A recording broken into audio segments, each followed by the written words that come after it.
Hello friends, मैं संजीव अरोड़ा। आज हम इस वीडियो में बात करेंगे डीफ्रॉस्ट टाइमर के बारे में। डबल डोर रेफ्रिजरेटर में एक डीफ्रॉस्ट टाइमर लगा होता है, वो कैसे काम करता है और वो खराब है कि नहीं खराब है, आज हम इस वीडियो में उसके बारे में बात करेंगे। दोस्तों, अक्सर हम देखते हैं किसी घर में जाते हैं तो वहां पे जो डीफ्रॉस्ट टाइमर लगा होता है, रेफ्रिजरेटर में जो लगा होता है, तो वो खराब है कि नहीं खराब है, वो कैसे पता करना होता है। फ्रिज भी चल रही होती है, टाइमर भी खराब होता है, पर हमें पता नहीं लगता अभी टाइमर खराब है कि नहीं खराब है। तो वो कैसे पता करना है कि चलता हुआ टाइमर भी खराब है कि नहीं है, वो मैं आपको बताऊंगा इस वीडियो में। आपको सब कुछ बताऊंगा स्टेप बाय स्टेप। आओ हम देखते हैं जी। दोस्तों, मेरे पास इस समय 4 कंपनी का टाइमर है: सैमसंग, एलजी, वर्लपूल और गॉडरेज। सबसे पहले मैं समझाता हूँ कि ये काम कैसे करता है। दोस्तों, ये मैं वर्लपूल का टाइमर ले लेता हूँ। इसमें ट्रांसपेरेंट है, इसमें मोटर वगैरह दिख रही है, इससे समझने में कोई आसानी होगी। तो ये जो टाइमर है, इसमें एक मोटर लगी होती है। जब इसको करंट मिलता है तो ये इसमें मोटर चलती है। मैं इसको चला के दिखाऊंगा बाद में। तो ये मोटर चलती है तो वाइब्रेट करती है। तो आपको पकड़े टाइमर चलते हुए टाइमर को पकड़ेंगे तो दिखेगा आपको वाइब्रेट हो रही है, वाइब्रेशन हो रही है थोड़ी सी। तो ये तो इससे पता लग जाता है कि टाइमर चल रहा है। अब इसके काम कैसे करता है इसके बारे में समझाता हूं मैं आपको। मोटर को चलाने के लिए 1 और 3 नंबर पर करंट देना होता है हमें। जब ये फ्रिज में लगा होता है तो 1 और 3 नंबर पे न्यूट्रल और फेस होता है। 1 पे न्यूट्रल और 3 पे फेस होता है। तो ये तो इस मोटर को चलने के लिए जरूरी है। तो उसके बाद क्या होता है, इसके 2 मोड होते हैं। एक कूलिंग मोड होता है और एक साइकिल मोड होता है। कूलिंग मोड पे क्या होता है, जब ये कूलिंग मोड पे होता है तो ये कंप्रेसर को और अंदर फैन जो चलता है उसको ऑन रखता है। और जब ये डीफ्रॉस्ट मोड पे होता है तो ये कंप्रेसर और फैन को ऑफ कर देता है और हीटर को ऑन कर देता है। सभी टाइमरों के जो डीफ्रॉस्ट और कूलिंग मोड है, ये सभी के टाइम अलग अलग होते हैं। सैमसंग का 6.25 घंटे के नियर अबाउट कूलिंग से साइकिल होता है।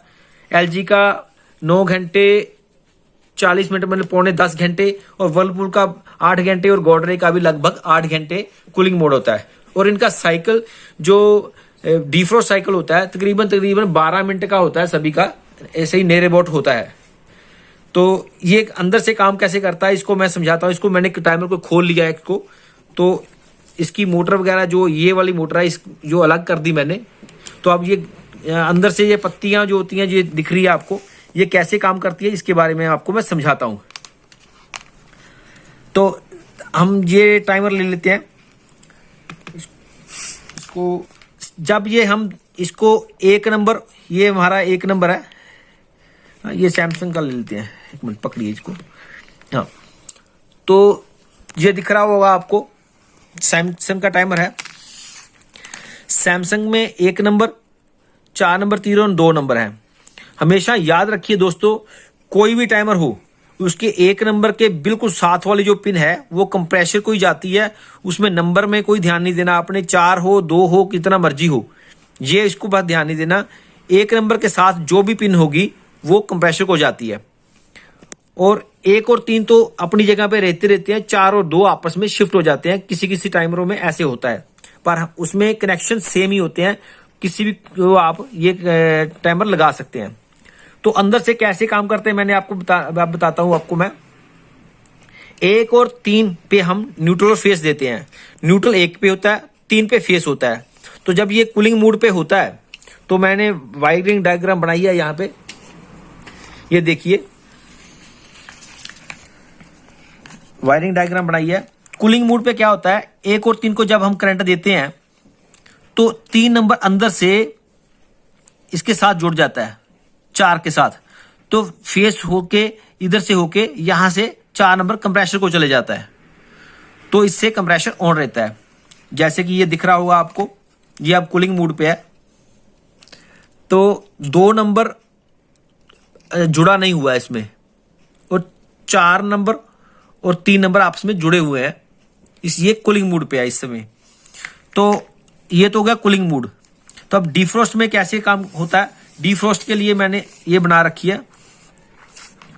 डिफ्रॉस्ट में क्या होता है, जब ये अपना 8 घंटे जितना भी टाइम है इसका कूलिंग मोड में जितना भी टाइम होता है उसके बाद ये डिफ्रॉस्ट मोड पे आ जाता है। तो उसमें क्या होता है, 4 से हटके ये इसके साथ जुड़ जाता है, 2 के साथ जुड़ जाता है।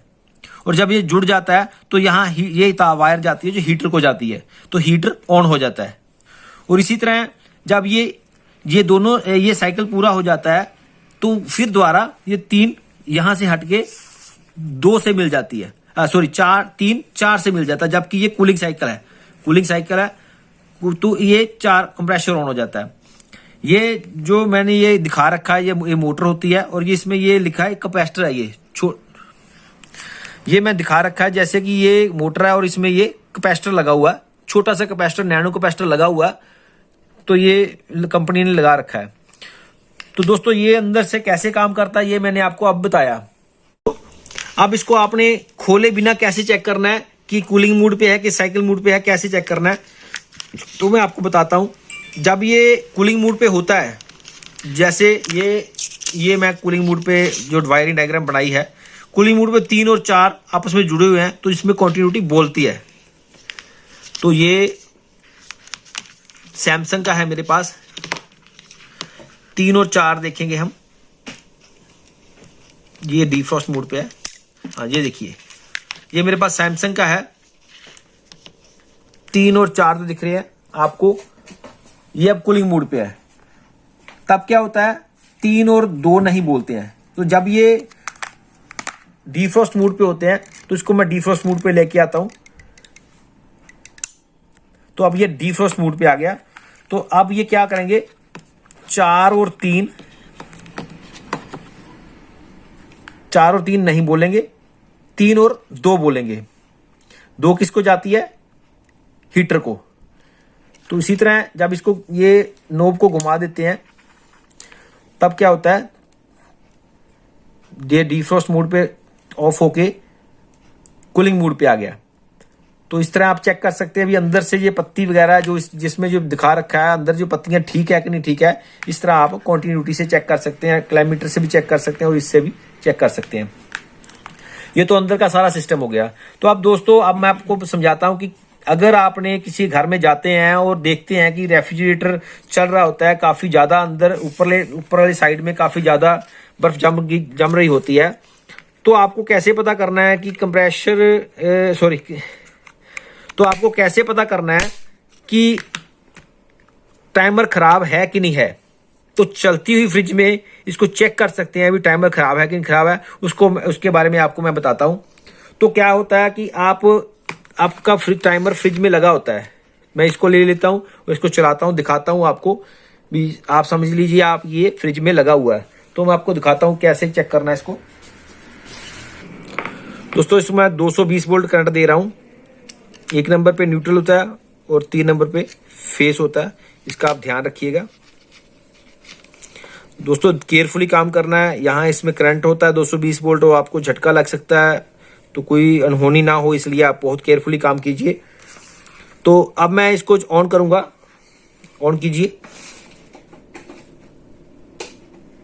देखिए ऑन किया और इसका ये चल पड़ी, इसकी मोटर दिख रही होगी आपको। सभी टाइमरों में ऐसे होता है, इसमें दिख रही है, ट्रांसपेरेंट है, शीशा लगा, इसलिए मैं इसको मैं यूज कर रहा हूं, आपको दिखा रहा हूं। तो ये चल रही है। अब ये हाथ में पकड़ने से पता लगता है कि ये वाइब्रेट हो रही, थोड़ा सा तो महसूस हो रहा है अभी ये चल रही है। तो जिसमें नहीं दिखती है, जैसे इसमें नहीं दिखती है, तो इसको हाथ में पकड़ के पता लग जाएगा आपको कि ये चल रही है। तो अब कैसे पता करना है कि ये सही है कि नहीं है, इसके बारे में बताता हूं। ये आपको एक नोब दिख रही होगी, ये नोब है और इसमें एक लाइन लगी हुई है। यहाँ पे सभी टाइमरों में लाइन होती है और इस नोब पे भी एक लाइन है, ये दिख रही है। तो जब ये लाइन इस लाइन से आजू बाजू हो, इसके सीधा ना हो, तो क्या होता है, ये कूलिंग मोड पे होता है। कूलिंग मोड पे होता है। कूलिंग मोड पे क्या होता है,